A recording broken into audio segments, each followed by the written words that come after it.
ಈ 5ನೇ ಸೆಮ್ಮಿನ ವಿದ್ಯಾರ್ಥಿಗಳಿಗೆ ಹೃದಯಪೂರ್ವಕವಾಗಿ ಸ್ವಾಗತಿಸುತ್ತೇನೆ. ಈ ದಿನ ನಾವು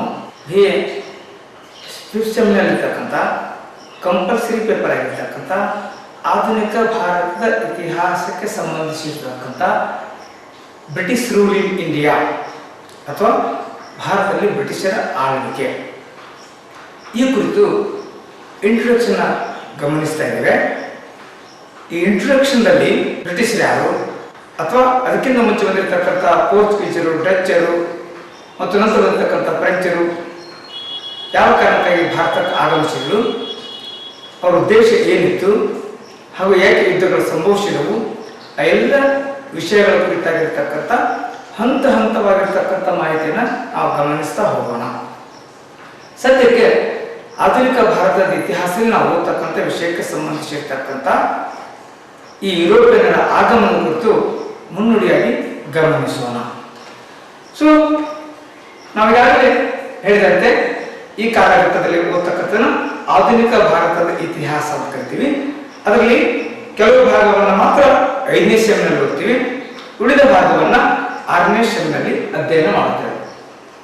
ಹಾಗೆ ನೀವು ಒಂಚೂರು ಹಿಂದಕ್ಕೆ ಮೆಲಕ್ಕು ಹಾಕುವುದಾದರೆ ಅಥವಾ ಈ ಹಿಂದಿನ 2 ವರ್ಷಗಳ ಅಧ್ಯಯನ ಓದಿದ್ದಾದರೆ ನಾನು ಯಾಕಂದ್ರೆ ಸಮಗ್ರ ಭಾರತದ ಇತಿಹಾಸವನ್ನ ವೀಕ್ಷಿಸಿದಾಗ ಅಥವಾ ಅಧ್ಯಯನ ಮಾಡಿದಾಗ ಅದನ್ನ ಪ್ರಾಚೀನ ಯುಗ ಏನ್ಷಿಯಂಟ್ ಇಂಡಿಯನ್ ಹಿಸ್ಟರಿ, ಮಧ್ಯಯುಗ ಮೆಡಿವಲ್ ಇಂಡಿಯನ್ ಹಿಸ್ಟರಿ, ಆಧುನಿಕ ಯುಗ ಮಾಡರ್ನ್ ಇಂಡಿಯನ್ ಹಿಸ್ಟರಿ, ಸೊ 3 ಭಾಗವಾಗಿ ಅಧ್ಯಯನದ ಅನುಕೂಲತೆಗಾಗಿ ವಿಭಜಿಸಲಾಗಿದೆ.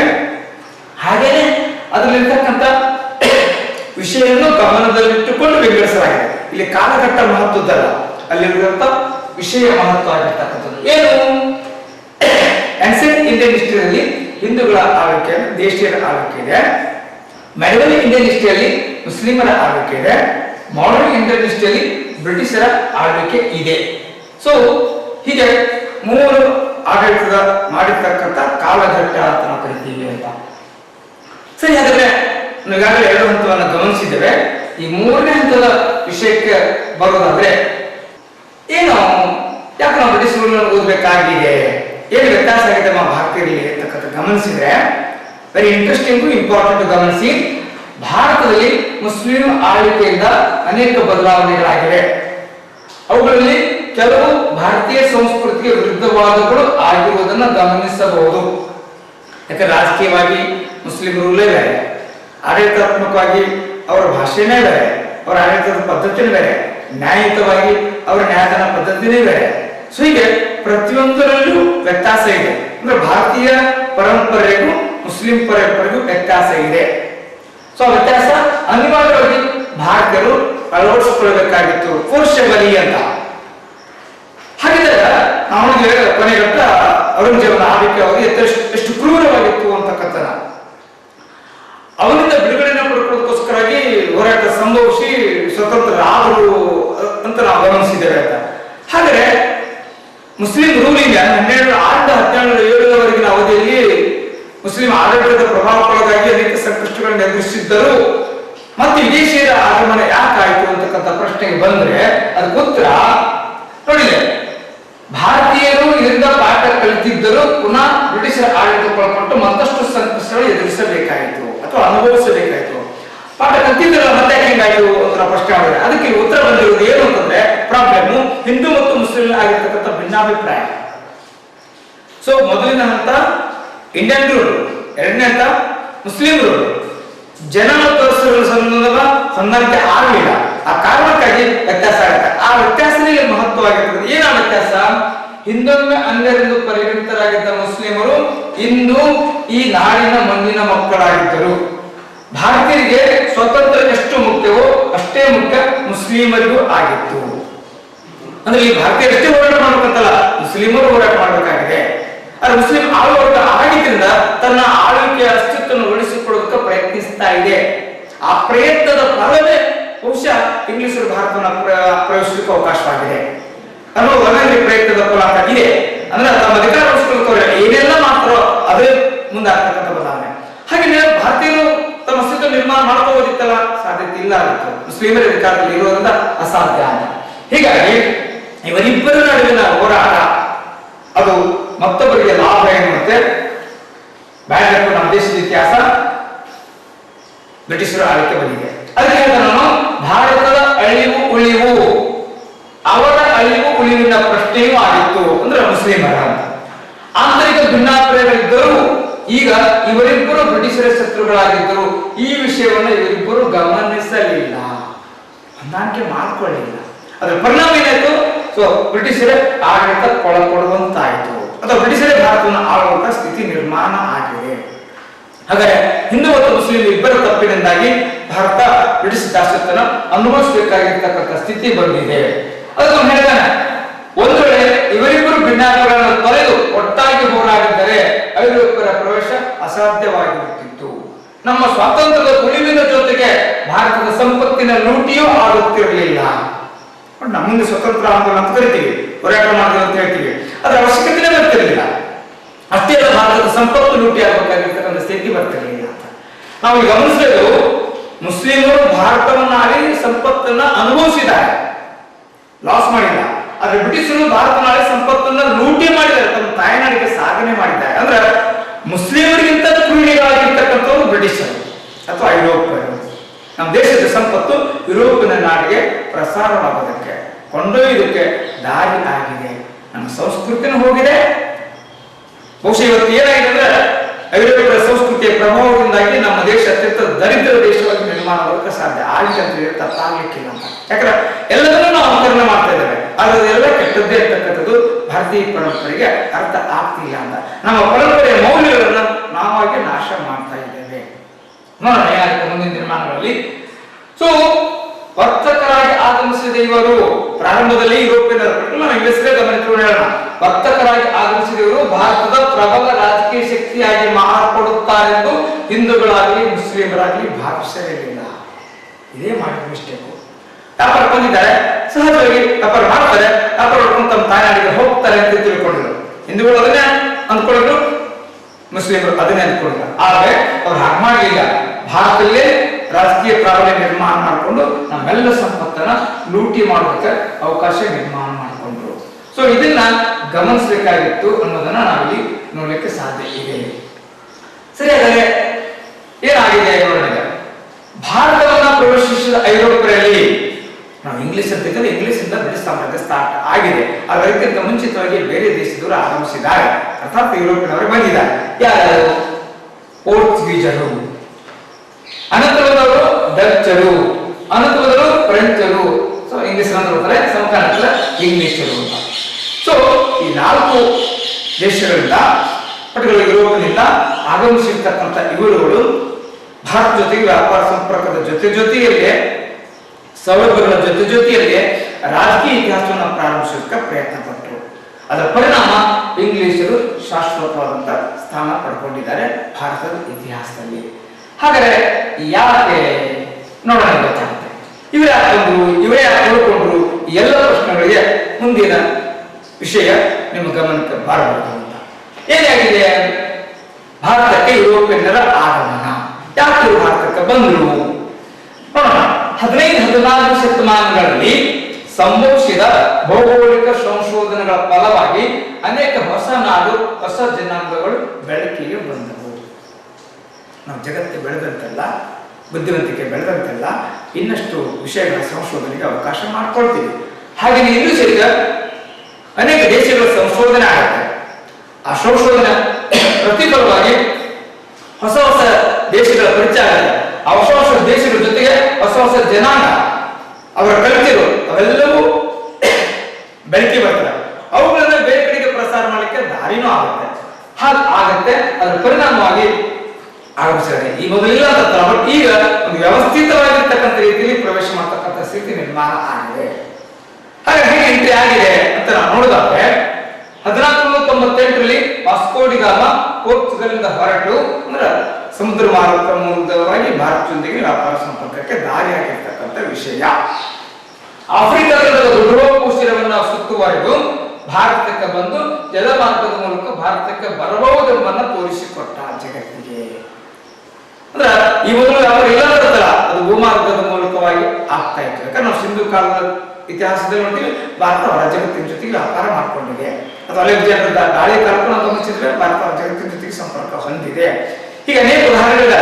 ಬಟ್ ಇಲ್ಲಿ ಹೊಸ ರೀತಿಯಾಗಿರ್ತಕ್ಕಂಥ ಸಂಶೋಧನೆ ಹಾಗೂ ಅವರ ಉತ್ಸುಕತೆಯ ಮನೋಭಾವನೆ, ಮುಂದೆ ಅವರು ರಾಜಕೀಯವಾಗಿ ಪ್ರಾಬಲ್ಯ ಆಗೋಬೇಕಾಗಿರ್ತಕ್ಕಂಥ ಲಕ್ಷಣ ಇವು ಅತ್ಯಂತ ಮಹತ್ವದ ಪಾತ್ರ ವಹಿಸ್ತಾರೆ. ಆ ಕಾರಣಕ್ಕಾಗಿ ಹೊಸ ರೀತಿಯಲ್ಲಿ ನಾವು ಆಧುನಿಕ ಭಾರತೀಯ ಇತಿಹಾಸವನ್ನು ಗಮನಿಸ್ತಾ ಇದ್ದೇವೆ. ಸರಿ, ವಾಸ್ಕೋ ಡಿ ಗಾಮಾ ಜಲಮಾರ್ಗದ ಮೂಲಕ ಭಾರತಕ್ಕೆ ಬಂದ, ಅಷ್ಟಕ್ಕೆ ನಿಲ್ಲಿಲ್ಲ, ಅದು ಕಂಟಿನ್ಯೂ ಆಗುತ್ತೆ. ಅದಕ್ಕೆ ಅನಂತರ ಇದೇ ಮಾರ್ಗದ ಮೂಲಕ ಪೋರ್ಚುಗೀಸರು, ಡಚ್ಚರು, ಇಂಗ್ಲಿಷರು, ಫ್ರೆಂಚರು ಭಾರತಕ್ಕೆ ಬರತೊಡಗಿದರು.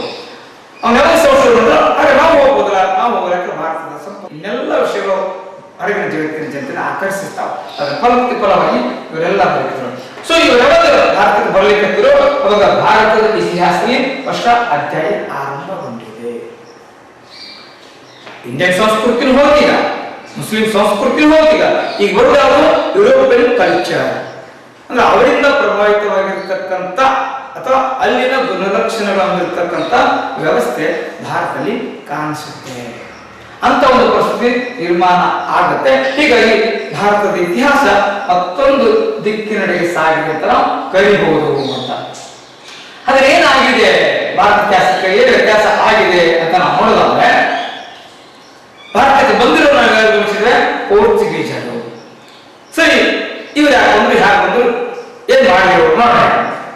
ಆರಂಭದಲ್ಲಿ ಐರೋಪ್ಯರು ಭಾರತದೊಡನೆ ಸಾಂಬಾರ್ ಪದಾರ್ಥಗಳಿಗಾಗಿ ಭೂಮಾರ್ಗವಾಗಿ ಬರುತ್ತಿದ್ದರು.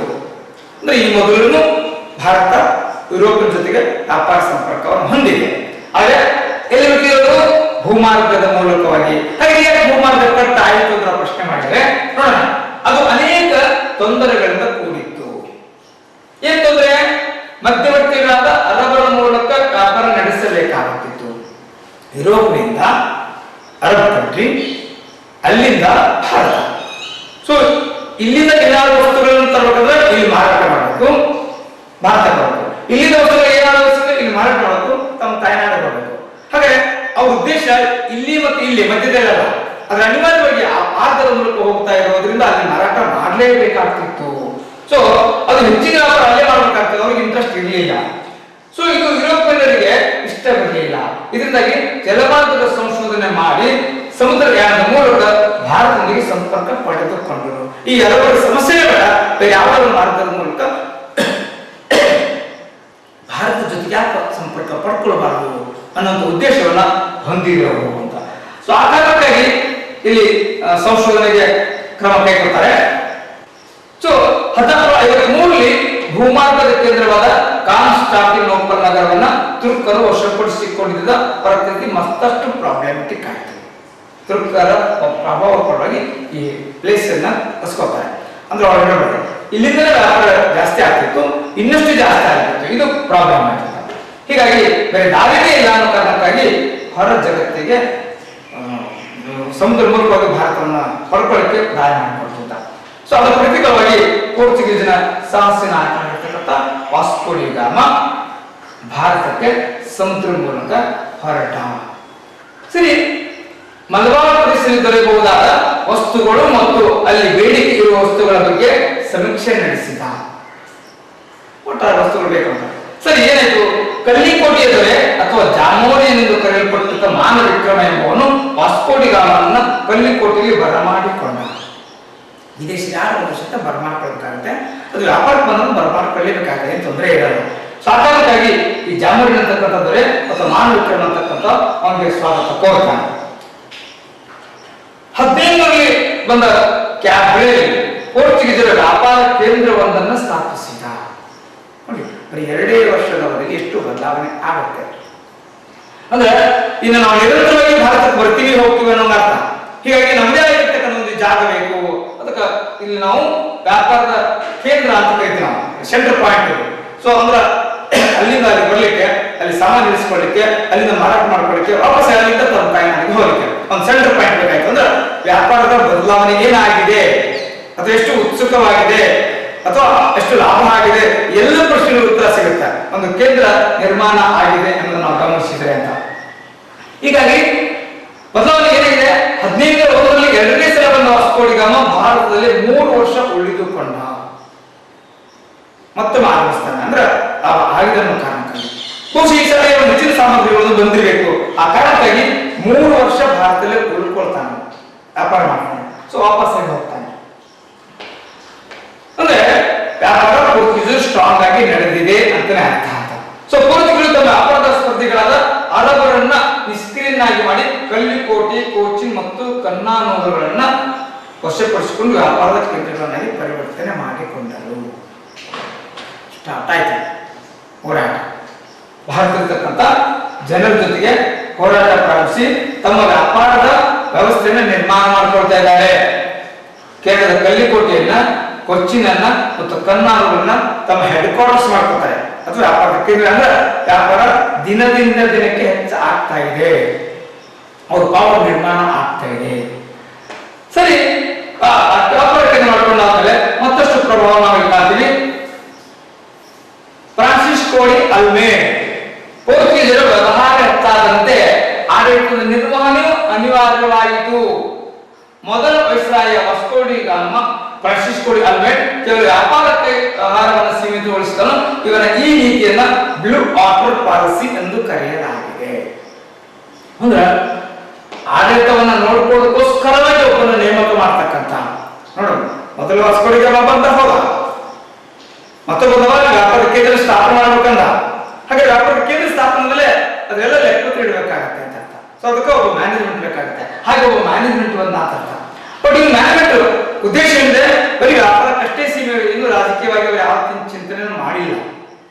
ಹೀಗಾಗಿ ಅದು ವ್ಯಾಪಾರಕ್ಕೆ ಸೀಮಿತ ಆಗಿರುವಂತ ಬ್ಲೂ ವಾಟರ್ ಪಾಲಿಸಿ ಎಂದು ಕರೆಯುತ್ತಾರೆ. ಸರಿ, ಪೋರ್ಚುಗೀಸರ ಆಗಮನವಾಗಿದೆ, ಅಧಿಕ ಲಾಭವೂ ಆಗಿದೆ, ಕೇಂದ್ರಗಳನ್ನು ಸ್ಥಾಪಿಸಿಕೊಂಡಿದ್ದಾರೆ, ಒಬ್ಬ ಅಧಿಕಾರಿಯನ್ನು ನೇಮಕ ಮಾಡಿದ್ದಾರೆ. ಮುಂದಿನ ದಿನಗಳಲ್ಲಿ ಪ್ರಯತ್ನ ಮಾಡಿದರೆ ಅವರು ಇನ್ನೊಂದು ದಿಶೆಯಲ್ಲಿ ಪ್ರಯತ್ನಿಸಬಹುದು, ಸಕ್ಸಸ್ ಆಗಬಹುದು. ಹಾಗೆ ಆಗತ್ತಾ ನೋಡಿ. ಅಲ್ಮುರ್ ಕರಕ 19ರಲ್ಲಿ ಆಗಮಿಸಿದ ಎರಡನೇ ವೈಸ್ರಾಯ ಅಂದ್ರೆ ಆಡಳಿತ ಅಧಿಕಾರಿ. ಇವನು ಚತುರನಾಗಿದ್ದ. ಹೀಗಾಗಿ ವ್ಯಾಪಾರದ ಜೊತೆಯಲ್ಲಿಯೇ ಸಾಮ್ರಾಜ್ಯ ಸ್ಥಾಪನೆಗೂ ಕೈ ಹಾಕಿದ. ಯಾಕೆ ನಾವು ಭಾರತೀಯ ರಾಜಕೀಯದಲ್ಲಿ ಪ್ರವೇಶ ಮಾಡಬಾರದು? ವ್ಯಾಪಾರಕ್ಕಷ್ಟೇ ಯಾಕೆ ನಾವು ಸೀಮಿತವಾಗೋಣ? ನಮ್ಮ ಸಾಮ್ರಾಜ್ಯವನ್ನು ಸ್ಥಾಪಿಸಬಹುದಲ್ಲ. ಅಂದ್ರೆ ಭಾರತದ ಸ್ಥಿತಿಗತಿ ಅವನಿಗೆ ಈ ರೀತಿಯಾಗಿರ್ತಕ್ಕಂಥ ವಿಚಾರಕ್ಕೆ ಅವಕಾಶ ಕಲ್ಪಿಸಿ ಕೊಟ್ಟಿರಬಹುದು. ಹೀಗಾಗಿ ಆ ವಿಚಾರಕ್ಕೆ ಒಳಪಟ್ಟು ಅವನು ಕೈ ಹಾಕ್ತಾನೆ. ಸೊ 1910ರಲ್ಲಿ ಬಿಜಾಪುರದ ಸುಲ್ತಾನ ಗೋವೆಯನ್ನ ಗೆದ್ದುಕೊಂಡ, ಅದರ ಆಡಳಿತದ ಕೇಂದ್ರ ಮಾಡಿಕೊಂಡ. This is the head quarters. ಇವತ್ತಿಗೂ ನಾವು ಗೋವಾದಲ್ಲಿ ಪೋರ್ಚುಗೀಸ್ ಇತಿಹಾಸಕ್ಕೆ ಸಂಪರ್ಕದ ಅವಶೇಷಗಳನ್ನು ನೋಡಲಿಕ್ಕೆ ಸಾಧ್ಯ ಆಗುತ್ತೆ ಅಂತ. ಸೊ ಗೋವಾ ಹೆಡ್ ಕ್ವಾರ್ಟರ್ಸ್ ಆಗುತ್ತೆ, ವ್ಯಾಪಾರದ ಕೇಂದ್ರವಾಗುತ್ತೆ ಅಂತ. ಸೊ 6 ವರ್ಷಗಳ ಅವಧಿಯಲ್ಲಿ ಗುಜರಾತ್ನಿಂದ ಡಿಯು ಅನ್ನ, ಪರ್ಷಿಯಾದಿಂದ ಓಮುರ್ ಕೊಲ್ಲಿಯನ್ನು ಸ್ವಾಧೀನಪಡಿಸಿಕೊಂಡ. 1 ಗೋವಾ, 2 ಡಿಯು, 3 ಓರ್ಮುಜ್ ಕೊಲ್ಲಿ. ಅಂದ್ರೆ ಮತ್ತಷ್ಟು ವಿಸ್ತಾರಗೊಂಡಿದೆ ಇವರ ಚಟುವಟಿಕೆಗಳು ವ್ಯಾಪಾರಕ್ಕೆ ಸಂಬಂಧಿಸಿದಂತೆ. ಹಾಗೆ ಇನ್ನಷ್ಟು ಹೊಸ ರೀತಿಯಲ್ಲಿ ಪ್ರಯೋಗ ಮಾಡಕ್ಕೆ ಹೋಗ್ತಾರೆ. ಏನು ಹಾಗೆ ಭಾರತದಲ್ಲಿ ಉಳಿಬೇಕಾದ್ರೆ ಏನು ಮಾಡಿದ್ರೆ ಸಕ್ಸಸ್ ಆಗತ್ತೆ ಅಂತ ತಿಳಿಸ್ತಾರೆ. ಆ ತನಕ ಆಡಳಿತದಲ್ಲಿ ಹಿಂದೂ ನೌಕರನ್ನ ಹೊಂದಿದ್ದ, ಅಂದ್ರೆ ಹಿಂದೂಗಳ ಪರವಾಗಿ ನಾವಿದ್ರೆ ಭಾರತದಲ್ಲಿ ಉಳಿಬಹುದು ಅಂತಕ್ಕಂಥ ವಿಚಾರ ಇದೆ. ಹಾಗೆ ಹಿಂದೂಗಳಿಗೆ ವಿರೋಧ ಆಗಿರ್ತಕ್ಕಂಥವ್ರು ಮುಸ್ಲಿಮರು. ಸೊ ಅದನ್ನು ಗಮನಿಸ್ತಾರೆ. ಹಾಗಾಗಿ ಹಿಂದೂಗಳ ಪ್ರೀತಿಯನ್ನು ಪಡೆದುಕೊಳ್ಳೋಕ್ಕೋಸ್ಕರ ಮಾಡಿದ್ದೇನು ಅಂತಂದ್ರೆ ಹಿಂದೂ ಮಹಿಳೆಯರನ್ನ ಮದುವೆ ಆಗಲು ಪ್ರೋತ್ಸಾಹಿಸಿದ. ಪೋರ್ಚುಗೀಸ್ ಅಧಿಕಾರಿಗಳು ಅಥವಾ ಜನ ಭಾರತದಲ್ಲಿರ್ತಕ್ಕಂಥ ಹಿಂದೂಗಳನ್ನ ಮದುವೆ ಆಗಲಿ ಅಂತ ಹೇಳ್ತಾನೆ. ಅದರ ಮೂಲಕ ಪೋರ್ಚುಗೀಸ್ ಮತ್ತು ಭಾರತ ಜೊತೆಗೆ ಸಂಬಂಧಗಳು ಬೆಳೀಲಿ ಅಥವಾ ನಮ್ಮ ಬಗ್ಗೆ ವಿರೋಧ ಭಾವನೆ ಹೋಗಲಿ ಅಂತಕ್ಕಂಥ ವಿಚಾರ, ನಮ್ಮ ಜೊತೆಗೆ ಉತ್ತಮ ಸ್ನೇಹ ಬೆಳೀಲಿ ಅಂತಕ್ಕಂಥ ಉದ್ದೇಶ. ಹಾಗೆ 15ರಿಂದ ಗೋವಾದಲ್ಲಿ ಮರಣ ಹೊಂದಿದ. ಸೊ ಒಟ್ಟಾರೆ ಗೋವಾ ಅವರ ಪ್ರಮುಖ ಆಡಳಿತದ ಕೇಂದ್ರವಾಗುತ್ತೆ. ಅನಂತರದಲ್ಲಿ ಪೋರ್ಚುಗೀಸರು ಆಕ್ರಮಣ ನೀತಿಯನ್ನು ಅನುಸರಿಸಿ ಅಹಿಂಸಕ ಭಾರತೀಯ ಪ್ರದೇಶಗಳನ್ನು ಪಡ್ಕೊಳ್ಳೇಬೇಕು ವ್ಯಾಪಾರಕ್ಕಾಗಿ ಅನ್ನೋ ದೃಷ್ಟಿಕೋನಕ್ಕ ಅಥವಾ ತಮ್ಮ ಪ್ರಭಾವ ವಿಸ್ತರಿಸಬೇಕು ಅನ್ನೋ ದೃಷ್ಟಿಕೋನಕ್ಕ ಬೊಂಬಾಯ್, ಹುಬ್ಳಿ, ಸಿಲಾಂಗ್, ಸಾಲ್ಸೆ, ಬೇಸಿನ್, ಚಿಟ್ಟಗಾಂಗ್ ಮುಂತಾದ ಪ್ರದೇಶಗಳಲ್ಲಿ ತಮ್ಮ ಅಧಿಕಾರವನ್ನ ಸ್ಥಾಪನೆ ಮಾಡಿದರು. ಸೊ ಅತ್ಯಂತ ಕಡಿಮೆ ಅವಧಿಯಲ್ಲಿ ಫಾಸ್ಟ್ ಆಗಿ ಅಧಿಕಾರ ನಿರ್ಮಾಣ ಆಗುತ್ತೆ. 1990ರಿಂದ 15 ಸುಮಾರು 18 ವರ್ಷದಲ್ಲಿ ಮಾತ್ರ ಅವರ ಪಾಪ. ಆದ್ರೆ ಅಷ್ಟೇ ಬೇಗನೆ ಅವರು ಭಾರತದಲ್ಲಿ ಉಳಿಲಿಕ್ಕೆ ಸಾಧ್ಯವಾಗದೆ ನಿರ್ಗಮಿಸಬೇಕಾಗುತ್ತೆ. ಅದನ್ನು ನಾವು ಪತನಕ್ಕೆ ಕಾರಣಗಳು. ಅರ್ಥಾತ್ ಭಾರತದಲ್ಲಿ ಯಾರು ಮುಂದುವರಿಲಿಲ್ಲ ಅಂತ ಪ್ರಶ್ನೆ ಮಾಡಿದ್ರೆ ಆ ಪ್ರಶ್ನೆಗೆ ಉತ್ತರ ಇಲ್ಲಿದೆ. ಸೊ ಅಲ್ಬುಕರ್ಕ್ ನಂತರ ಬಂದ ಅಧಿಕಾರಿಗಳು ಸಮರ್ಥರಾಗಿರಲಿಲ್ಲ. ಒಂದೂ ವ್ಯಾಪಾರ ಕಡೆ ಹೆಚ್ಚಿನ ಗಮನ ಕೊಡಬೇಕಾಗಿತ್ತು, ಕೊಡಲಿಲ್ಲ. ಎರಡು ರಾಜಕೀಯವಾಗಿ ಪ್ರಯತ್ನಿಸಿದರೆ ಅಲ್ಬುಕರ್ಕ್ ನಂತರ ಅಷ್ಟೇ ಪ್ರಾಮುಖ್ಯ ಇರತಕ್ಕಂಥ ವ್ಯಕ್ತಿಗಳು ಆಗಮಿಸಿದ್ರೆ ಬಹುಶಃ ರಾಜಕೀಯದಲ್ಲಿ ಪ್ರಬಲ ರಾಜಕೀಯ ಆಗುವಂತ ವ್ಯವಸ್ಥೆ ಇರಲಿಲ್ಲ. ಹೀಗಾಗಿ ಸ್ಟ್ರಾಂಗ್ ಇಲ್ಲ ಕಾರಣಕ್ಕಾಗಿ ಅದು ರಾಜಕೀಯ ಇತಿಹಾಸವನ್ನು ಮುಂದುವರಿಸೋದಕ್ಕೆ ಸಾಧ್ಯ ಆಗಿಲ್ಲ ಅಂತ ಅದಕ್ಕೆ ಫೇಲ್ ಆಗಿಲ್ಲ. ಹಾಗೆ ಆಡಳಿತ ಎಲ್ಲ ಕ್ಷೇತ್ರಗಳಲ್ಲಿ ಭ್ರಷ್ಟಾಚಾರ ತಲೆದೋರಿತು. ಸೊ ಈ ರೀತಿಗೆ ಸ್ಥಾಪನೆಗೊಂಡಿರ್ತಕ್ಕಂಥ ಈ ಕಂಪನಿ ಸರಿಯಾದ ರೀತಿಯಲ್ಲಿ ಕೆಲಸ ಮಾಡಲಿಲ್ಲ ಅಂತ ಆರ್ಥಿಕವಾಗಿ ದುರ್ಬಲವಾಗುತ್ತೆ. ಆರ್ಥಿಕವಾಗಿ ದುರ್ಬಲ ಆದರೆ ಪ್ರಬಲವಾಗಿ ನಿಲ್ಲೋದಕ್ಕೆ ಸಾಧ್ಯ ಆಗೋದಿಲ್ಲ. ಸೊ ಅಧಿಕಾರವಾಗಿ ಆರ್ಥಿಕವಾಗಿ ಪ್ರಬಲವಾಗಿದೆ, ಕಂಪನಿ ಪ್ರಬಲ ಆಗಿದೆ. ಪರಿಣಾಮ ಜನತೆ ದೃಷ್ಟಿಯಿಂದಲೂ ಕೀಳಾಗಿ ಪರಿಣಮಿಸಿದರು. ಇವ್ರ ಬಗ್ಗೆ ಒಂದು ಒಳ್ಳೆಯ ಭಾವನೆ ನಿರ್ಮಾಣ ಆಗಲಿಲ್ಲ. ಆರ್ಥಿಕವಾಗಿ ತೊಂದರೆ ಆಗಿದೆ, ಜನತೆ ದೃಷ್ಟಿಯಿಂದಲೂ ತೊಂದರೆ ಆಗಿದೆ. ಹೀಗಾಗಿ ಭಾರತದಲ್ಲಿ ಮೇಲೆ ನಿಲ್ಲೋದಕ್ಕೆ ಸಾಧ್ಯ ಆಗಲಿಲ್ಲ. ಹಾಗೆ ಕ್ರಿಶ್ಚಿಯನ್ನರಾದ ಇವರು ತಮ್ಮ ಧರ್ಮಕ್ಕೆ ಮತಾಂತರಕ್ಕೆ ಆಸಕ್ತಿಯನ್ನು ತೋರಿದರು. ಸೊ ಇವ್ರ ಮುಖ್ಯ ಉದ್ದೇಶ ಏನಿದೆ? ಹಿಂದೂಗಳನ್ನ ಕ್ರೈಸ್ತರಂತೆ ಪರಿವರ್ತನೆ ಮಾಡುವ ಉದ್ದೇಶವನ್ನು ಹೊಂದಿದ್ದಾರೆ. ಬಸ್ ಇದು ಸಕ್ಸಸ್ ಆಗುವಂತ ವಿಷಯ ಅಲ್ಲ ಅಂತ ಹೇಳ್ಬೋದು. ಅದ್ರ ಜನ ಸ್ವೀಕಾರ ಮಾಡ್ಕೊಳ್ಳೋದು, ಮಾಡ್ಕೊಳ್ಳದೆ ಇರ್ಬೋದು, ಮಾಡ್ಕೊಳ್ಳಿಲ್ಲ ಅನ್ನೋದಕ್ಕಾಗಿ ಅವರು ಭಾರತದ ಕನ್ನಡ ಆಗ್ಬೇಕಾಗುತ್ತೆ ಅಂತ. ಹಾಗೆ ನಂತರದ ಅಧಿಕಾರಿಗಳು ಹಿಂದೂ ಮುಸ್ಲಿಮರ ವಿರೋಧಿಗಳಾಗಿದ್ದು ಗೋವಾದ ಅನೇಕ ಹಿಂದೂ ದೇವಾಲಯಗಳನ್ನು ನಾಶಪಡಿಸಿದರು. ನೋಡಿ, ಪ್ರಾರಂಭದ ದಿನಗಳಲ್ಲಿ ಹಿಂದೂಗಳ ಕಡೆಗೆ ವಾಲಿದರು. ಹಿಂದೂ ಕನ್ಯರ ಮದುವೆ ಆದರು, ಒಳ್ಳೆ ಸಂಬಂಧ ಇರಲಿ ಅಂತೇಳಿ. ಅದು ಹೀಗೆಂತೂ ಹಿಂದೂಗಳನ್ನ ವಿರೋಧಿಸಿದ್ರು, ಮುಸ್ಲಿಮರನ್ನು ವಿರೋಧಿಸಿದ್ರು. ಅಂದ್ರೆ ಇಡೀ ಭಾರತೀಯ ವರ್ಗವನ್ನೇ ವಿರೋಧಿಸಿದ್ರೆ ಬಹುಶಃ ಭಾರತದಲ್ಲಿ ಇರೋದಕ್ಕೆ ಸಾಧ್ಯ ಆಗಲ್ಲ ಅಂತಾನೆ ಅರ್ಥ ಅಂತ. ಹಾಗೆ ಉತ್ತರದಲ್ಲಿ ಪ್ರಬಲವಾಗಿದ್ದ ಮೊಘಲರು ದಕ್ಷಿಣ ಭಾರತದಲ್ಲೂ ತಮ್ಮ ಪ್ರಭಾವವನ್ನು ವಿಸ್ತರಿಸಿದರು. ಸೊ 1526 ಉತ್ತರ ಭಾರತದಲ್ಲಿ ಮೊಘಲ್ ಸಾಮ್ರಾಜ್ಯದ ಸ್ಥಾಪನೆ ಆಗುತ್ತೆ. ತದನಂತರದಲ್ಲಿ ಆ ಮೊಘಲರು ಅರ್ಥಾತ್ ಅಕ್ಬರನ ಕಾಲದಿಂದ ದಕ್ಷಿಣ ಭಾರತಕ್ಕೆ ತಮ್ಮ ಪ್ರಭಾವವನ್ನು ವಿಸ್ತರಿಸ್ತಾರೆ. ಸೊ ದಕ್ಷಿಣ ಭಾರತಕ್ಕೆ ಮೊಘಲರ ಪ್ರಭಾವದಾಗ ಆಟೋಮೆಟಿಕ್ ಆಗಿ ಇಲ್ಲಿರ್ತಕ್ಕಂಥ ವಿದೇಶಿಗಳು ತಮ್ಮ ಅಸ್ತಿತ್ವವನ್ನು ಕಳ್ಕೊಳ್ಬೇಕಾಗುತ್ತೆ ಅಂತ ನೋಡಿ ಏನಾಗುತ್ತೆ ಸರ್. ಹಾಗೆ ಪೋರ್ಚುಗೀಸರು ಸಣ್ಣ ರಾಜ್ಯ ಯುರೋಪ್ನಲ್ಲಿ ಭಾರತದಂತ ದೊಡ್ಡ ದೇಶವನ್ನ ಗೆಲ್ಲುವ ಸಾಮರ್ಥ್ಯವನ್ನು ಹೊಂದಿರಲಿಲ್ಲ. ಅಂದ್ರೆ ಮೊಘಲರು ಬಂದ್ರೆ ಮೊಘಲರು ಸೋಲಿಸುವುದಲ್ಲ, ಸೋಲಿಸಬೇಕು ಅಂದ್ರೆ ಶಕ್ತಿ ಬೇಕಲ್ಲ, ಶಕ್ತಿ ಇಲ್ಲ. ಶಕ್ತಿ ಇಲ್ಲ ಅಂದ್ರೆ ಭಾರತದಲ್ಲಿ ಉಳಿಯೋದಕ್ಕೆ ಸಾಧ್ಯನೇ ಇಲ್ಲ. ಬರೀ ವ್ಯಾಪಾರ ಮಾಡ್ಕೊಳ್ಬಹುದಾದ್ರೆ ರಾಜಕೀಯ ಸ್ಥಾಪನೆ ಮಾಡಿದ್ರೆ ಯುದ್ಧ ಮಾಡಬೇಕಾಗುತ್ತೆ ಅಂತ. ಆ ಯುದ್ಧ ಮಾಡುವ ಶಕ್ತಿ ಇರಲಿಲ್ಲ. ಆ ಕಾರಣಕ್ಕಾಗಿ ಅಸಮರ್ಥರಾಗ್ತಾರೆ.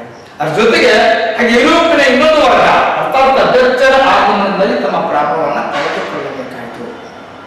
ಭಾರತಕ್ಕೆ ಡಚ್ಚರ ಆಗಮನ ಆಯಿತು, ಆಟೋಮೆಟಿಕ್ ಆಗಿ ಇವರು ಇಲ್ಲಿಂದ ಕರ್ತಗೆಬೇಕಾಯಿತು ಅಂತ. ಹೀಗೆ ಪೋರ್ಚುಗೀಸರು ಭಾರತದಿಂದ ನಿರ್ಗಮಿಸಿ ಆ ಜಾಗದಲ್ಲಿ ಡಚ್ಚರ ಪ್ರಭಾವ ಸ್ಥಾಪನೆಗೊಂಡಿದೆ. ಹಾಗೆ ಡಚ್ಚರಾದ ಭಾರತದಲ್ಲಿ ಉಳ್ಕೊಂಡ್ರ, ಇವರು ಸಾಮ್ರಾಜ್ಯವನ್ನು ಸ್ಥಾಪಿಸಿದ್ರ ಏನು? ಈ ಪ್ರಶ್ನೆಗೆ ಉತ್ತರವನ್ನು ಪಡ್ಕೊಂಡ್ರೆ ಸೊ ಡಚ್ಚರು ಈ ಅವಧಿಯಲ್ಲಿ ಅಂದ್ರೆ ಇಟಾಲಿಯ ಸ್ಪೇನಿನ 2ನೇ ಫಿಲಿಪ್ಪನ ವಿರುದ್ಧದ ಜಯಗಳಿಸಿ ಸ್ವತಂತ್ರರಾದ ಡಚ್ಚರು ಪೌರತ್ವ ರಾಷ್ಟ್ರಗಳೊಂದಿಗೆ ವ್ಯಾಪಾರಕ್ಕೆ ಸ್ಪರ್ಧೆಯನ್ನು ಪ್ರಾರಂಭಿಸಿದರು. ಡಚ್ಚರು ಸ್ವತಂತ್ರವಾಗಿರ್ತಕ್ಕಂಥ ಸಾಮ್ರಾಜ್ಯ ನಿರ್ಮಾಣ ಆಗುತ್ತೆ. ಅದರ ಪರಿಣಾಮವಾಗಿ ತಮ್ಮ ಆರ್ಥಿಕ ಸ್ಥಿತಿಯನ್ನು ಸರಿಪಡಿಸಿಕೊಳ್ಳೋದಕ್ಕೋಸ್ಕರವಾಗಿ ವ್ಯಾಪಾರ ಸಂಪರ್ಕಕ್ಕೆ ಪ್ರಾಮುಖ್ಯತೆ ಕೊಡ್ತಾರೆ. ಹಾಗೆ ಭಾರತಕ್ಕೂ ಸಹಿತ ವ್ಯಾಪಾರಕ್ಕೆ ಆಗಮಿಸ್ತಾರೆ. ಇದರ ಪರಿಣಾಮ ಭಾರತದಲ್ಲಿ ಡಚ್ ವ್ಯಾಪಾರಿ ಸಂಸ್ಥೆಗಳು ಜನ್ಮ ತಾಳಿದವು. ಅಂದ್ರೆ ಭಾರತದಲ್ಲಿ ಸಹಿತ ವ್ಯಾಪಾರ ಸ್ಟಾರ್ಟ್ ಆಗುತ್ತ ಸ್ಥಿತಿ ನಿರ್ಮಾಣ ಆಗಿದೆ. ಯಾರು? ಕಾರ್ನೆಲಿಯಸ್ ಹೌಫ್ಮನ್ ಕ್ರಿಸ್ತಕ 1596 ಭಾರತಕ್ಕೆ ಬಂದು ಅನೇಕ ವಸ್ತುಗಳನ್ನ ಹಿಂದಿರುಗಿದ. ಸೊ ಇವನು ಸಹಿತ ಭಾರತಕ್ಕೆ ವ್ಯಾಪಾರ ಬರ್ತಾನೆ, ಭಾರತ ವ್ಯಾಪಾರ ಮಾಡ್ತಾನೆ. ಹಾಗೆ ಭಾರತದ ಕೆಲವು ವಸ್ತುಗಳನ್ನು ತಗೊಂಡು ತನ್ನ ತಾಯ್ನಾಡಿಗೆ ತಿರುಗುತ್ತಾನೆ. ಇವನ ಸಾಹಸದಿಂದ ಪ್ರೇರೇಪಿತರಾದ ಹಾಗೆ ನಾವು ಭಾರತಕ್ಕೆ ಹೋದ್ರೆ ಬೇಕಾದ್ರೆ ತರಬಹುದಲ್ಲ ಅನ್ನುವ ಮನೋಭಾವನೆಯಿಂದ ಅನೇಕ ವರ್ತಕ ಸಾಹಸಿಗಳು ಅಂದ್ರೆ ವ್ಯಾಪಾರ ಮಾಡ್ತಕ್ಕಂಥ ಮತ್ತು ಜೀವದ ಭಯವನ್ನು ತೊರಿಬೇಕಾಗುತ್ತೆ ಸಂಪರ್ಕ ಅಂತ ಸಾಹಸಿಗಳು ಭಾರತದ ವ್ಯಾಪಾರ ಸಂಪರ್ಕವನ್ನು ಕಲ್ಪಿಸಿಕೊಂಡರು. ಮುಂದೆ ಅನೇಕರು ಭಾರತಕ್ಕೆ ಬರೋದಕ್ಕೆ ಪ್ರಾರಂಭಿಸಿದರು. ಸೊ ಆಟೋಮೆಟಿಕ್ ಆಗಿ ಇಲ್ಲಿ ಒಂದು ಸಂಸ್ಥೆ ಕಟ್ಟಬೇಕಾಗ್ತದೆ. 1602 ಇವೆಲ್ಲ ಸಂಘಗಳು the United East India company of the Netherland. ನೋಡಿ, ದಿ ಯುನೈಟೆಡ್ ಒಂದು ಹುಡುಗ ಈಸ್ಟ್ ಇಂಡಿಯಾ ಕಂಪನಿ ಭಾರತೀಯ ಕಂಪನಿ ಆಫ್ ದಿ ನೆದರ್ಲ್ಯಾಂಡ್ ಅವರ ದೇಶದ ಹೆಸರು. ಅದರ ಮೂಲಕವಾಗಿ ಒಂದು ಸಂಸ್ಥೆಯನ್ನು ಕಟ್ಕೊಂಡು ಎಲ್ಲರಿಗೂ ಏನಾಗ್ತದೆ, ನಾವೆಲ್ಲ ಕೂತ್ಕೊಂಡು ಒಂದು ಸಂಘದಲ್ಲಿ ಕೆಲಸ ಮಾಡೋಣ, ವ್ಯಾಪಾರ ಮಾಡೋಣ, ನಮ್ಮ ದೇಶದ ಒಂದು ಐಕ್ಯದ ದೃಷ್ಟಿಕೋನ ಅಂತ ಅರ್ಥದಲ್ಲಿ ವ್ಯಾಪಾರ ಪ್ರಾರಂಭವಾಗುತ್ತೆ ಅಂತ. ಸೊ ಏನಾಗಿದೆ, ಇವರ ವ್ಯಾಪಾರ ಕೇಂದ್ರಗಳು ಮದ್ರಾಸಿನ ನಾಗಪಟ್ಟಣಂ, ಬಂಗಾಳದ ಕಿನ್ಸುರ, ಮಲಬಾರ್ ಮತ್ತು ಕೋರಮಂಡಲ್ ಮುಂತಾದವುಗಳು. ಸಾಮಾನ್ಯವಾಗಿ ನಾವೇನು ಅರ್ಥ ಮಾಡ್ಕೊಳ್ಳೋದ್ರೆ ಭಾರತದ ಈ ಸಮುದ್ರದ ದಂಡೆ ಭಾಗ ಆಗಿದ್ವಿ, ಆ ಎಲ್ಲ ಪ್ರದೇಶಗಳು ವ್ಯಾಪಾರಕ್ಕೆ ಸೀಮಿತವಾಗಿರ್ತಕ್ಕಂಥವು ಅರ್ಥಾತ್ ಬಂದರುಗಳು ಅಂತ ಕರಿತೀವಿ ಅಂತ ಜಾಗ. ನೋಡಿ, ಪ್ರಮುಖ ಮದ್ರಾಸ್ ಇದೆ, ಬಂಗಾಳ ಇದೆ, ಕೋರಮಂಡಲ್ ಇದೆ. ಸೊ ಇವೆಲ್ಲ ಮುಂದಿನ ದಿನಮಾನ ಸಹಿತ ಪ್ರಮುಖ ಸ್ಥಾನ ಪಡ್ಕೊಳ್ತಕ್ಕಂಥ ಸ್ಥಳಗಳೇ. ಸೊ ಈ ಜಾಗಗಳಲ್ಲಿ ವ್ಯಾಪಾರಕ್ಕೆ ಅವಕಾಶವನ್ನು ನಿರ್ಮಾಣ ಮಾಡಿಕೊಂಡಿದ್ದಾರೆ. ಆದರೆ ಡಚ್ಚರು ಸಹ ಭಾರತದ ತಮ್ಮ ಅಸ್ತಿತ್ವ ಹೆಚ್ಚು ಕಾಲ ಉಳಿಸಿಕೊಳ್ಳಲಾಗಲಿಲ್ಲ. ಇವರು ಸಹಿತ ಭಾರತದಲ್ಲಿ ಬಹುಕಾಲ ಉಳಿಯೋದಿಲ್ಲ. ಹಾಗೆ ಯಾಕೆ ಉಳಿಯೋದಿಲ್ಲ ನೋಡೋಣ. ಆಗ್ನೇಯ ಏಷ್ಯಾ ಭಾಗದಲ್ಲಿ ಹೆಚ್ಚಿನ ಆಸಕ್ತಿಯನ್ನು ಹೊಂದಿದ್ದರು. ಏಷ್ಯಾದ ಆಗ್ನೇಯ ಭಾಗಕ್ಕೆ ಅವ್ರಿಗೆ ಇಂಟ್ರೆಸ್ಟ್ ಇತ್ತು, ನಮ್ಮ ಕಡೆಗೆ ಅಲ್ಲ. ಅಂದ್ರೆ ಭಾರತದ ಜೊತೆಗೆ ವ್ಯಾಪಾರ ಮಾಡಬೇಕು, ಭಾರತದಲ್ಲಿ ರಾಜಕೀಯ ಸ್ಥಾಪಿಸಬೇಕು ಅಂತಕ್ಕಂಥ ಮನೋಭಾವನೆ ಡಚ್ಚರು ಆಗಿರಲಿಲ್ಲ. ಹೀಗಾಗಿ ಇದು ಉಳಿಲಿಲ್ಲ ಅಂತ ಹೇಳ್ತಾರೆ. ಮತ್ತೊಂದು ಕಾರಣ, ಆಡಳಿತ ವ್ಯವಸ್ಥೆ ಸಮರ್ಪಕವಾಗಿರಲಿಲ್ಲ. ಭಾರತದಂತ ದೊಡ್ಡ ರಾಷ್ಟ್ರವನ್ನ ಆಳಲೇಬೇಕು ಅಂತಂದ್ರೆ ಅವರು ಆಡಳಿತಾತ್ಮಕವಾಗಿ ವ್ಯವಸ್ಥಿತವಾಗಿರ್ತಕ್ಕಂಥ ಸ್ಥಿತಿಯನ್ನು ನಿರ್ಮಾಣ ಮಾಡಬೇಕಾಗುತ್ತೆ. ಅಂತ ಸ್ಥಿತಿ ನಿರ್ಮಾಣ ಮಾಡುತ್ತಾ ಶಕ್ತಿ ಅವರಿಗೆ ಇರಲಿಲ್ಲ ಅಂತ ಹೇಳ್ತಾರೆ. ಇವರ ಅಧಿಕಾರಿಗಳು ಅತ್ಯಲ್ಪ ವೇತನ ಪಡೆಯುತ್ತಿದ್ದರಿಂದ ಖಾಸಗಿ ವ್ಯಾಪಾರದಲ್ಲಿ ಆಸಕ್ತಿಯನ್ನು ಬೆಳೆಸಿಕೊಂಡರು. ಸೊ ಅಧಿಕಾರ ವರ್ಗ ತಮ್ಮ ಸ್ವಹಿತಕ್ಕೆ ಪ್ರಯತ್ನಿಸ್ತಾ ಇದ್ದಾರೆ, ಕಂಪನಿ ಹಿತಕ್ಕಾಗಿ ಅಂತ. ಅದರ ಪರಿಣಾಮ ಅವರು ಖಾಸಗಿ ವ್ಯಾಪಾರ ಮಾಡ್ತಿದ್ರು. ಖಾಸಗಿ ವ್ಯಾಪಾರ ಮಾಡಲು ಪ್ರಾರಂಭಿಸಿದ್ರೆ ಕಂಪನಿ ಮತ್ತಷ್ಟು ಲಾಸಿಗೆ ಬರುತ್ತೆ ಅಂತ. ಹಾಗೆ ಸೇನಾ ವ್ಯವಸ್ಥೆ ಅಸಮರ್ಪಕವಾಗಿತ್ತು, ಅದು ಸಹಿತ ಸ್ಟ್ರಾಂಗ್ ಇರಲಿಲ್ಲ. ಹಾಗೆ ಯುರೋಪ್ನಲ್ಲಿ ಅನೇಕ ಯುದ್ಧಗಳಲ್ಲಿ ಸಿಲುಕಿದ್ದ ಡಚ್ಚರಿಗೆ ಭಾರತದೊಂದಿಗಿನ ವ್ಯಾಪಾರಕ್ಕೆ ಹೆಚ್ಚಿನ ಆರ್ಥಿಕ ನೆರವು ನೀಡಲಾಗಲಿಲ್ಲ. ಅಲ್ಲಿರ್ತಕ್ಕಂಥ ರಾಜ್ಯಗಳಿಗೆ ನಮ್ಮ ದೇಶದ ಒಂದು ಕಂಪನಿ ಹೋಗಿದೆ, ಅವ್ರಿಗೆ ಅನುಕೂಲ ಮಾಡಿಕೊಡ್ಬೇಕು ಅಂತಕ್ಕಂಥ ವಿಚಾರ ಇದ್ರೂ ಸಹಿತ ಅವನಲ್ಲಿ ಅನೇಕ ಯುದ್ಧಗಳಲ್ಲಿ ತೊಡಗಿರೋದ್ರಿಂದ ಆ ಶಕ್ತಿ ಇರಲಿಲ್ಲ. ಹೀಗಾಗಿ ಭಾರತದಲ್ಲಿ ಸ್ಥಾಪಿತವಾಗಿರ್ತಕ್ಕಂಥ ದೇಶಕ್ಕೆ ಹಣ ಕೊಡುವಂತಕ್ಕಿಂತ ತನ್ನ ದೇಶ ಉಳಿಸಿಕೊಳ್ಳುವುದೇ ಮುಖ್ಯವಾಗಿತ್ತು. ಅದರ ಪರಿಣಾಮ ಅವನ ಇಂಟ್ರೆಸ್ಟ್ ತೋರಿಸಲಿಲ್ಲ. ವೆರಿ ಇಂಪಾರ್ಟೆಂಟ್ ಅಂತಂದ್ರೆ ಇಂಗ್ಲಿಷರ ಆಗಮನ. ಭಾರತದಲ್ಲಿ ಡಚ್ ಯಾಕೆ ಉಳಿದಿಲ್ಲ ಅಂತ ನಾವು ಕರೀತಾರೆ. ಸೊ ಇಂಗ್ಲಿಷರ ಆಗಮನ ಆಗಿದೆ. ಆ ಇಂಗ್ಲಿಷರ ಆಗಮನದಿಂದಾಗಿ ಈ ಪರಿಸ್ಥಿತಿ ನಿರ್ಮಾಣ ಆಯಿತು ಅಂತ ಹೇಳ್ತಾರೆ. ಹಾಗಾಗಿ ಏನಾಗಿದೆ ಇಂಗ್ಲಿಷರ ಆಗಮನದಿಂದ ನೋಡಿ ಗೊತ್ತಾಗುತ್ತೆ. ವೆರಿ ಇಂಪಾರ್ಟೆಂಟ್, ನಮಗೆ ಬೇಕಾಗಿರ್ತಕ್ಕಂಥ ವಿಷಯ. ಸೊ ಇಂಗ್ಲಿಷ್ ಪೌರಾತ್ಯ ದೇಶಗಳ ವ್ಯಾಪಾರ ಸಂಪರ್ಕ ಪಡೆಯಲು ಬಹು ಕಾತುರರಾಗಿದ್ದರು. ಈ ಪೂರ್ವದ ದೇಶಗಳ ಜೊತೆಗೆ ಅಂದ್ರೆ ಅವ್ರನ್ನ ಪಶ್ಚಿಮಾತ್ಯ ಕರಿತೀವಿ ನಾವು, ಪಾಶ್ಚಿಮಾತ್ಯ ನಾಡುಗಳು ನಮ್ದು ಪೂರ್ವದ ನಾಡುಗಳು. ಸೊ ಪೌರಾತ್ಯ ಅಂದ್ರೆ ಪೂರ್ವದ ನಾಡುಗಳ ಜೊತೆಗೆ ವ್ಯಾಪಾರ ಸಂಪರ್ಕ ಪಡೆಯಲು ಬಹು ಕಾತುರರಾಗಿದ್ದರು, ಉತ್ಸುಕರಾಗಿದ್ದರು, ಆಶಾ ಭಾವನೆ ಹೊಂದಿದ್ರು ಅಂತ. ಅದರ ಪರಿಣಾಮ ಈಸ್ಟ್ ಇಂಡಿಯಾ ಕಂಪನಿ ಭಾರತದಲ್ಲಿ ಇಂಗ್ಲೆಂಡಿನ ಪರವಾಗಿ ಒಂದು ಕಂಪನಿ ಹುಟ್ಟುಕೊಂಡಿದೆ, ಅಥವಾ ಇಂಗ್ಲೆಂಡಿನ ವ್ಯಾಪಾರಿಗಳ ಪರವಾಗಿ ಕಂಪನಿ ಹುಟ್ಟುಕೊಂಡಿದೆ. ಸೊ ಒಟ್ಟಾರೆ ಈಸ್ಟ್ ಇಂಡಿಯಾ ಕಂಪನಿ ಎಂಬ ವ್ಯಾಪಾರಿ ಸಂಸ್ಥೆಯನ್ನ ಸ್ಥಾಪಿಸಿಕೊಂಡರು. 14ರಲ್ಲಿ ಈ ಕಂಪನಿಗೆ ಇಂಗ್ಲೆಂಡಿನ ರಾಣಿ ಎಲಿಜಬೆತ್ ಸನ್ನದು ದೊರೆಯಿತು, ಪರ್ಮಿಷನ್ ತಗೊಂತಾರೆ. ನೋಡಿ, 1400ಕ್ಕೆ ಸ್ಟಾರ್ಟ್ ಆಗಿರ್ತಕ್ಕಂಥ ಕಂಪನಿ 1725ರ ನಂತರ ಭಾರತದಲ್ಲಿ ಬ್ರಿಟಿಷ್ ಸಾಮ್ರಾಜ್ಯವನ್ನು ನಿರ್ಮಾಣ ಮಾಡಲಿಕ್ಕೆ ಅವಕಾಶ ನಿರ್ಮಾಣ ಮಾಡಿಕೊಳ್ತದೆ. ನೋಡಿ ಯಾಕೆ. ಸೊ ಒಟ್ಟಾರೆ ಇಂಗ್ಲೆಂಡಿನ ರಾಣಿಯಿಂದ ಪರ್ಮಿಷನ್ ತಗೊಂಡು ಭಾರತದಲ್ಲಿ ವ್ಯಾಪಾರ ಮಾಡಲಿಕ್ಕೆ ಆರಂಭಿಸಿದ್ದಾರೆ. ಹಾಗೆ 1612ರಲ್ಲಿ ಕ್ಯಾಪ್ಟನ್ ಹಾಕಿನ್ ಎಂಬವ ಸೂರತ್ ಬಳಿ ಪೋರ್ಚುಗೀಸರನ್ನ ಸೋಲಿಸಿದ. ಅಂದ್ರೆ ಸೂರತ್ ಅವರ ವ್ಯಾಪಾರದ ಕೇಂದ್ರವಾಗಿ ಪರಿವರ್ತನೆ ಆಗುತ್ತೆ. ಸೊ ಸೂರತ್ ಬಗ್ಗೆ ನಾವು ಗಮನಿಸಿದ್ರೆ ಏನು ನಾವು, ಸೊ ಇಲ್ಲಿ ಗುಜರಾತ್ ಅಂತ ಕರಿತೀವಿ, ಹಿಂಗೆ ಮಾಡಿ ಗುಜರಾತ್ ಭಾಗದಲ್ಲಿ ಈ ಭಾಗದಲ್ಲಿ ಸೂರತ್ನ ವ್ಯಾಪಾರ ಕೇಂದ್ರ ಪ್ರಾರಂಭ ಆಗುತ್ತೆ ಅಂತ ನೋಡೋಣ. ಸೊ ಮೊಘಲ್ ಅರಸ ಜಹಾಂಗೀರ್ ಹೆಸರಿನಿಂದ ಮೊಘಲರ ಆಳ್ವಿಕೆ ಪ್ರಾರಂಭವಾಗಿದೆ. ಜಹಾಂಗೀರ ಅಧಿಕಾರದಲ್ಲಿದ್ದಾನೆ. ಈ ಜಹಾಂಗೀರ ಅಷ್ಟು ಸಮರ್ಥನಾಗಿರ್ತಕ್ಕಂಥ ನಾಲ್ಕು ಮೊಘಲ್ ಇತಿಹಾಸದಲ್ಲಿ ಗಮನಿಸಿದ್ದೇವೆ. ಸೊ ಇಲ್ಲಿ ನೂರ್ಜಹಾನ್ ಪ್ರಭಾವಕ್ಕೊಳಗಾಗಿ ಮದ್ಯಪಾನಾಸಕ್ತನಾಗಿ ತನ್ನ ಜೀವನವನ್ನು ಕುಡಿತದಲ್ಲೇ ಕಳಕಿರ್ತಾನೆ. ನೂರ್ಜಹಾನ್ ತನ್ನ ಅಸ್ತಿತ್ವಗೊಳಿಸಿಕೊಳ್ಳೋದಕ್ಕೋಸ್ಕರ ಬೇರೆ ರೀತಿಯಲ್ಲಿ ಪ್ರಯತ್ನಿಸ್ತಾರೆ. ಅಂದ್ರೆ ಒಂದು ದುರ್ಬಲವಾಗಿರ್ತಕ್ಕಂಥ ರಾಜಕೀಯ ವ್ಯವಸ್ಥೆ ನಿರ್ಮಾಣ ಆಗಿರುತ್ತೆ.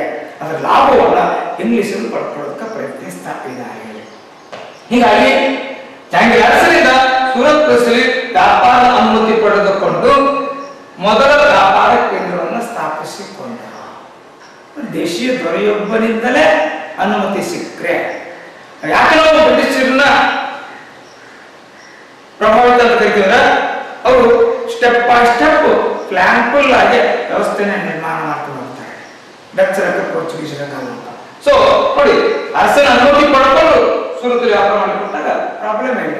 ಸೊ ರಾಜನ ಅನುಮತಿ ಸಿಕ್ಕಿದ್ರೆ ವ್ಯಾಪಾರಕ್ಕೆ ತೊಂದರೆ ಇಲ್ಲ ಅಂತ ನಾವು ಕರೀಬಹುದು ಅಂತ.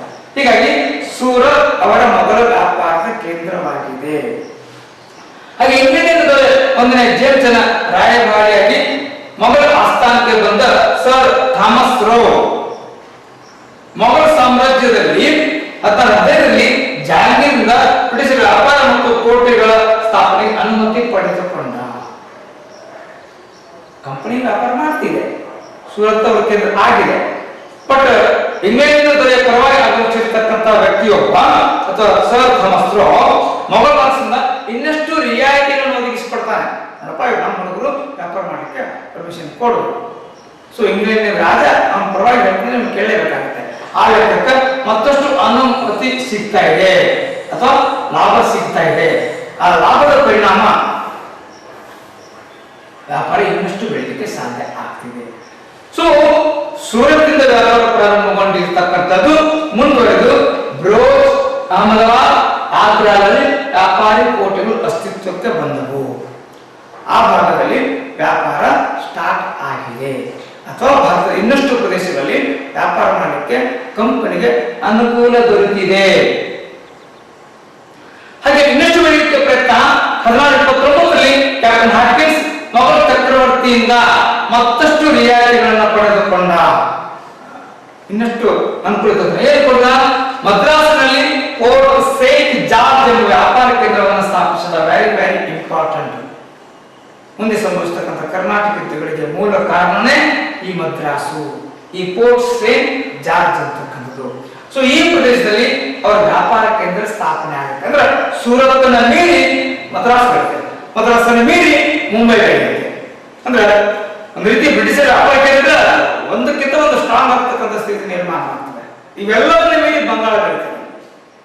ಬ್ರಿಟಿಷ್ ಹೊಸ ಕೇಂದ್ರಗಳಲ್ಲಿ ಪ್ರದೇಶಗಳು ಭಾರತೀಯ ಪ್ರದೇಶಗಳು, ಬಟ್ ಅವು ಇಂಗ್ಲಿಷರ ಪ್ರಮುಖ ಕೇಂದ್ರಗಳಾಗಿ ಪೈಪೋಟಿ ಮಾಡಿದಂಗೆ ಅನಿಸ್ತಾರೆ. ಏನಾಗಿ ಒಟ್ಟಾರೆ ಮದ್ರಾಸಿನಲ್ಲೂ ಒಂದು ವ್ಯಾಪಾರದ ಕೋಟೆಯನ್ನು ಕಟ್ಟಿಕೊಂಡಿದ್ದಾರೆ. ಹಾಗೆ ಕೋರಮಂಡಲದ ಮಚಿಲಿಪಟ್ಟಣದಲ್ಲಿ ಸ್ಥಾಪನೆ ಆಗಿದೆ. ಕ್ರಮೇಣ ಮದ್ರಾಸ್ ಅವರ ವ್ಯಾಪಾರದ ಕೇಂದ್ರ ಸ್ಥಳವಾಗಿ ಹೊರಹೊಮ್ಮಿದೆ. ಹೆಡ್ ಕ್ವಾರ್ಟರ್ಸ್ 1684ರ ಹೊತ್ತಿಗೆ ಪ್ರೆಸಿಡೆನ್ಸಿಯಾಗಿ ರೂಪುಗೊಂಡಿತು.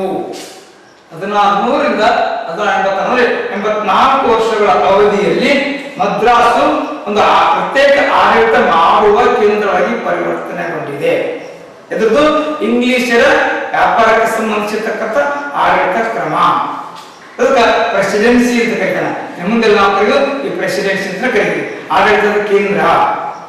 ಅಷ್ಟರೊಳಗೆ ಹಾಗೂ ನಂತರದ 4 ವರ್ಷಗಳಲ್ಲಿ ಮೇಯರ್ನೊಳಗೊಂಡ ಮುನ್ಸಿಪಲ್ ಸರ್ಕಾರವನ್ನು ರಚಿಸಲಾಯಿತು. ಇಂಗ್ಲಿಷರ ಪ್ರತ್ಯೇಕ ಆಡಳಿತನೇ ಸ್ಟಾರ್ಟ್ ಆಗುತ್ತೆ, ಅದಕ್ಕೊಬ್ಬ ಮೇಯರ್ನು ಸ್ಟಾರ್ಟ್ ಆಗ್ತಾನೆ ಅಂತ. ಸರಿ, ಆಡಳಿತ ಮದ್ರಾಸು ಬೆಳವಣಿಗೆ ಆಗಿದೆ. ಸೊ 1880 ಹೋಗಿದ್ದು ನಾವು 1829 ಹೋದ್ರೆ ಅದರ ನಂತರದಲ್ಲಿ ಏನು ಬದಲಾವಣೆ ಆಗಿದೆ ಅಂತ ನಾವು ನೋಡಬೇಕು.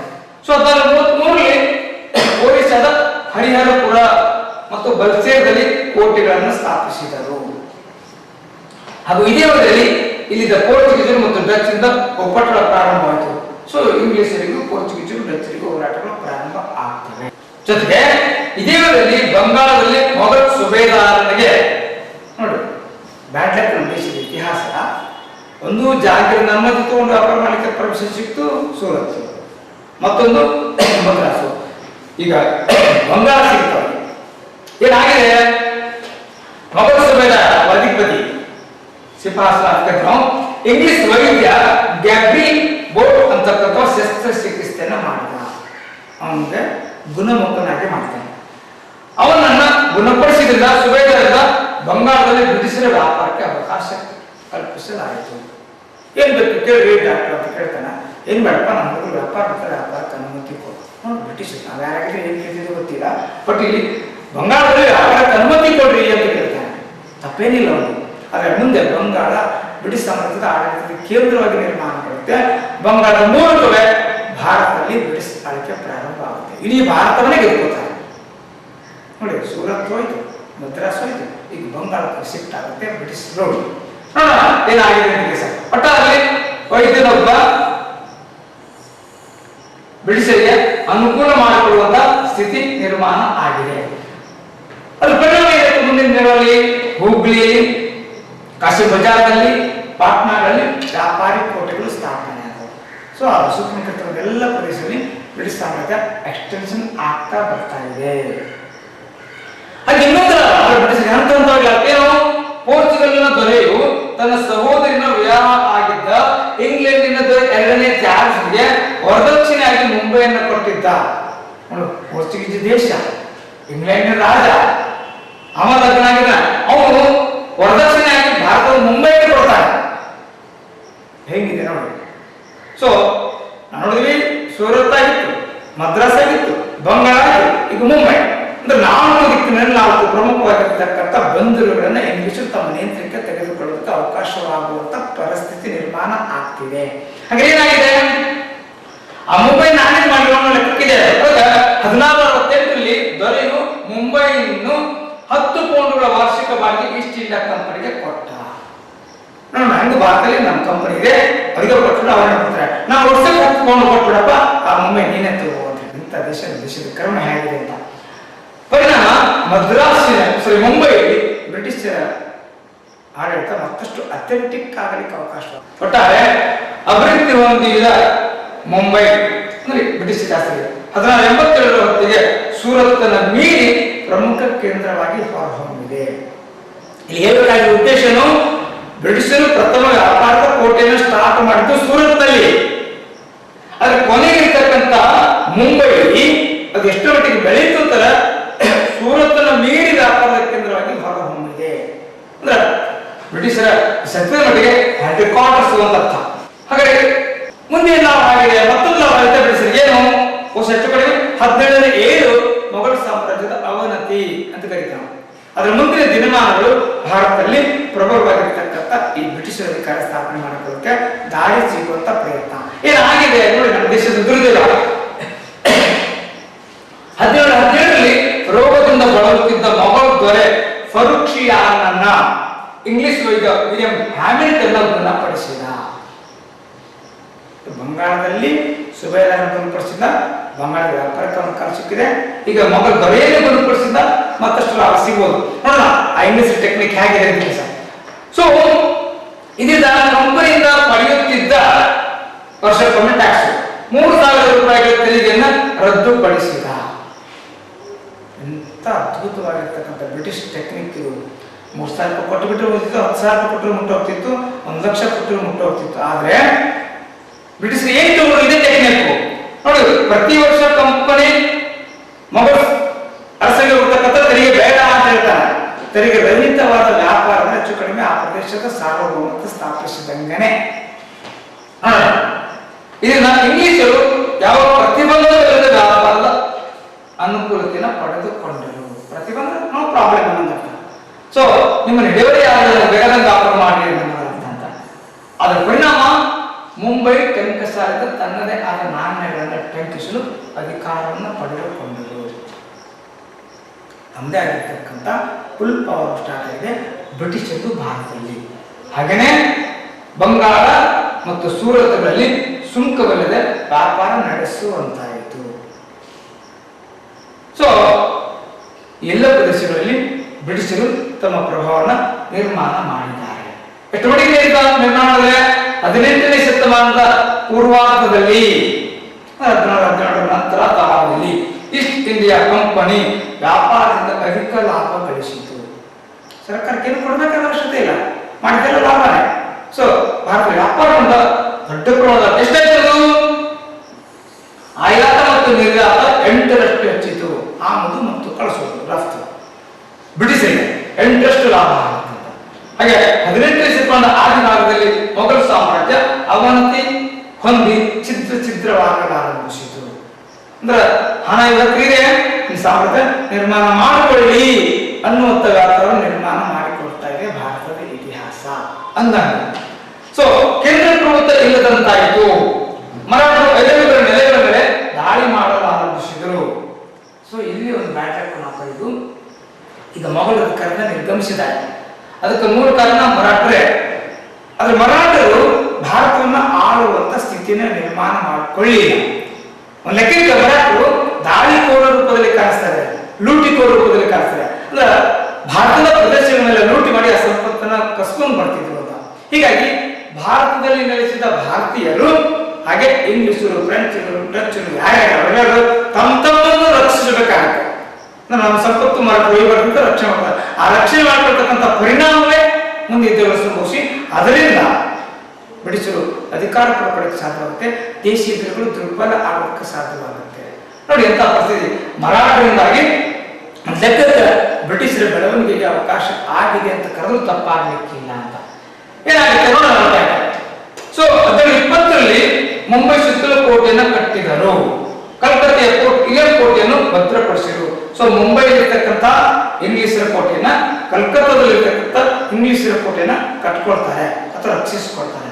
ಸೊ ಇದರ ಪರಿಣಾಮ ಮುಂದೆ ಯುದ್ಧಗಳು ಸಂಭವಿಸ್ತವೆ. ಅಂದ್ರೆ ದೇಶೀಯರು ಯಾಕಪ್ಪ ಕಟ್ತೀರಿ ಅಂತ ಕೇಳಿದ್ರೆ ಅನಿವಾರ್ಯವಾಗಿ ನಮ್ಮ ರಕ್ಷಣೆಗಾಗಿ. ಅದರ ಪರಿಣಾಮ ದೇಶದಲ್ಲಿ ಯುದ್ಧ ಕೊಡ್ತಾನೆ, ಅವನೇ ಸೋಲ್ತಾನೆ. ಹೀಗಾಗಿ ಇಂಗ್ಲಿಷರಿಗೆ ಗೆಲ್ಲಕ್ಕೆ ಸಾಧ್ಯ ಆಗುತ್ತೆ. ಅಂದ್ರೆ ಏನು ಮಾಡಕ್ಕಾಗಲ್ಲ ಅಂತ. ಸೊ ಮುಂದೆ ಅನೇಕ ಯುದ್ಧಗಳು ಸಂಭವಿಸಿವೆ. ಇದರಲ್ಲಿ ಇಂಗ್ಲಿಷರೇ ಮೇಲುಗೈ ಸಾಧಿಸಿ ಭಾರತದಲ್ಲಿ ಬ್ರಿಟಿಷ್ ಸಾಮ್ರಾಜ್ಯವನ್ನ ಸ್ಥಾಪಿಸುವಂತೆ ಮಾಡಿಕೊಟ್ಟಿದೆ. ಸೊ ಭಾರತದಲ್ಲಿ ಬ್ರಿಟಿಷ್ ಸಾಮ್ರಾಜ್ಯ ಸ್ಥಾಪನೆ ಆಗುವಂತ ಮೂಲ ಕಾರಣನೇ ನಾವು ಹೇಳೋ ಪ್ರಕಾರ. ಹಾಗಾದ್ರೆ ಫ್ರೆಂಚರಿಗೆ ಯಾಕೆ ಉಳಿಲಿಲ್ಲ ನೋಡೋಣ ಅಂತ. ಸೊ ಭಾರತಕ್ಕೆ ಆಗಮಿಸಿದ ಯುರೋಪಿನಲ್ಲಿ ಫ್ರೆಂಚರು ಕೊನೆಯವರು 1400 ಮಂತ್ರಿ ಪೋರ್ಟುಗಲ್ ಫ್ರೆಂಚ್ ಈಸ್ಟ್ ಇಂಡಿಯಾ ಕಂಪನಿಯನ್ನು ಸ್ಥಾಪಿಸಿದ. ಭಾರತದಲ್ಲಿ ವಸಾಹತು ಸ್ಥಾಪನೆಯಲ್ಲಿ ಕೈ ಹಾಕಿದ. ಇದರ ಪರಿಣಾಮ ಪಾಂಡಿಚೇರಿ, ಸೂರತ್, ಚಂದ್ರನಗರ, ಮಚಿಲಿಪಟ್ಟಣಗಳಲ್ಲಿ ವ್ಯಾಪಾರ ಕೋಟೆಗಳು ಸ್ಟಾರ್ಟ್ ಆಗಿದ್ದಾವೆ. 1974ರಲ್ಲಿ ಬಂದು ಫ್ರಾನ್ಸಿಸ್ಕೋ ಮಾರ್ಟಿನ್ ಇನ್ನಷ್ಟು ಪ್ರಗತಿಯನ್ನು ಸಾಧಿಸಿದ. 1974ರಲ್ಲಿ ಪಾಂಡಿಚೇರಿಯ ಗವರ್ನರ್ ಆಗಿ ಬಂದ ಡೂಪ್ಲೆ ಸ್ಥಳೀಯ ಅರಸರ ವ್ಯವಹಾರಗಳಲ್ಲಿ ಪ್ರವೇಶಿಸಿ ಭಾರತದಲ್ಲಿ ಫ್ರೆಂಚ್ ಘಟನೆಯನ್ನು ಎತ್ತಿ ಹಿಡಿಯಲಿಕ್ಕೆ ಪ್ರಯತ್ನಿಸಿದ. ಸೊ ಭಾರತದಲ್ಲಿ ಫ್ರೆಂಚ್ ಸಾಮ್ರಾಜ್ಯವನ್ನು ಸ್ಥಾಪಿಸುವುದಕ್ಕೆ ಪ್ರಯತ್ನ ಪಟ್ಟಿರುವ ವ್ಯಕ್ತಿ ಡೂಪ್ಲೆ. ಆದ್ರೆ ಫ್ರೆಂಚರು ವ್ಯಾಪಾರ ಮೂಲಕ ಲಾಭ ಮಾಡ್ಕೊಳ್ಳಿಕ್ಕೆ ಪ್ರಯತ್ನಪಟ್ಟಿಲ್ಲ. ದೇಶೀಯ ಅರಸರ ನೆಲವನ್ನು ಪಡ್ಕೊಂಡಿಲ್ಲ. ಹಾಗೆ ದೇಶೀಯ ಜನತೆ ಪ್ರೀತಿಯನ್ನು ಗೌರವಿಸಿಲ್ಲ. ಸಡನ್ ಆಗಿ ಅವರು ಸಾಮ್ರಾಜ್ಯ ವಿಸ್ತರಿಸೋದಕ್ಕೆ ಹೋಗ್ತಾರೆ. ಇಲ್ಲೇ ಫೇಲ್ ಆಗಿರುತ್ತೆ ನಾವು ಕರಿಬಹುದು. ಹಾಗೆ ನಾವು ಕೆಲವು ಪ್ರದೇಶಕ್ಕೆ ಹೋಗ್ತಾರೆ. ಕೇರಳದ ಕರಾವಳಿಯಲ್ಲಿ ಮಾಹೆ ಬಂದರನ್ನ, ಆಂಧ್ರದ ಕರಾವಳಿಯಲ್ಲಿ ಆನಂದ್ ಬಂದರನ್ನ, ಒರಿಸ್ಸಾದ ಕರಾವಳಿ ಬಾಲ್ಸೋ ಬಂದರನ್ನ ವಶಪಡಿಸಿಕೊಂಡು ವ್ಯಾಪಾರವನ್ನ ಪ್ರಾರಂಭಿಸಿದರು. ಹಾಗೆ ಫ್ರೆಂಚ್ ಕಂಪನಿಯ ಅಧಿಕಾರಿಗಳು ಭಾರತದ ವ್ಯಾಪಾರದಲ್ಲಿ ತೀವ್ರ ಆಸಕ್ತಿಯನ್ನು ವಹಿಸಲಿಲ್ಲ. ಅವ್ರಿಗೆ ವ್ಯಾಪಾರ ಇಂಟ್ರೆಸ್ಟ್ ಇಲ್ಲ, ರಾಜಕೀಯ ಇತ್ತು ಅಂತ. ಸೊ ಇವರ ಆರ್ಥಿಕದಿಂದ ವಾಣಿಜ್ಯದಿಂದ ಬ್ರಿಟಿಷರಿಗೆ ಸರಿಸಾಟಿಯಾಗಿ ನಿಲ್ಲಬಲ್ಲಂತ ಶಕ್ತಿಯನ್ನು ಹೊಂದಿರಲಿಲ್ಲ. ಇಂಗ್ಲಿಷರಿಗೂ ಫ್ರೆಂಚರಿಗೂ ವಾಣಿಜ್ಯ ಪೈಪೋಟಿ ಸಂಭವಿಸಿ ಕೊನೆಗೆ ಇಂಗ್ಲಿಷರೇ ಭಾರತದಲ್ಲಿ ಗೆಲುವನ್ನು ಸಾಧಿಸಿ ತಮ್ಮ ಅಧಿಕಾರವನ್ನು ಸ್ಥಾಪಿಸುವುದಕ್ಕೆ ದಾರಿ ಆಯಿತು. ಸೊ ಡೂಪ್ಲೆ ಪ್ರಯತ್ನನೇ ಹೋರಾಟಕ್ಕ ದಾರಿ. ನೋಡೋಣ ಡೂಪ್ಲೆ ಪ್ರಾರಂಭದಲ್ಲಿ ಸಕ್ಸಸ್ ಆಗ್ತಾರೆ. ಮುಂದಿನ ದಿನಮಾನಗಳಲ್ಲಿ ಆ ಸಕ್ಸಸ್ ಪಡ್ಕೊಳ್ಳೋಕೆ ಸಾಧ್ಯ ಆಗಲ್ಲ. ಹೀಗಾಗಿ ಆಂಗ್ಲೋ ಫ್ರೆಂಚ್ ಕಾನ್ಫ್ಲಿಕ್ಟ್ ಅಂತ ಕರಿತೀವಿ ನಾವು. ಯುದ್ಧಗಳು ಸಂಭವಿಸುವ ಆ ಯುದ್ಧಗಳ ಪ್ರತಿಫಲವಾಗಿ ಇಲ್ಲಿ ಫ್ರೆಂಚರು ಸೋಲ್ತಾರೆ, ಇಂಗ್ಲಿಷರು ಗೆಲುವನ್ನ ಪಡೆದುಕೊಳ್ತಾರೆ. ಬಟ್ ಮುಂದಿನ ದಿನಗಳಲ್ಲಿ ನಾವು ಗಮನಿಸತಕ್ಕಂಥದ್ದು ಈ ಸದ್ಯ ಮಟ್ಟಿಗೆ ಡಚ್ಚರು ಮತ್ತು ಪೋರ್ಚುಗೀಸರು ವ್ಯಾಪಾರದಿಂದ ನಿರ್ಗಮಿಸಿದ್ದಾರೆ. ಉಳಿದಿರೋರು ಇಂಗ್ಲಿಷರು ಮತ್ತು ಫ್ರೆಂಚರು.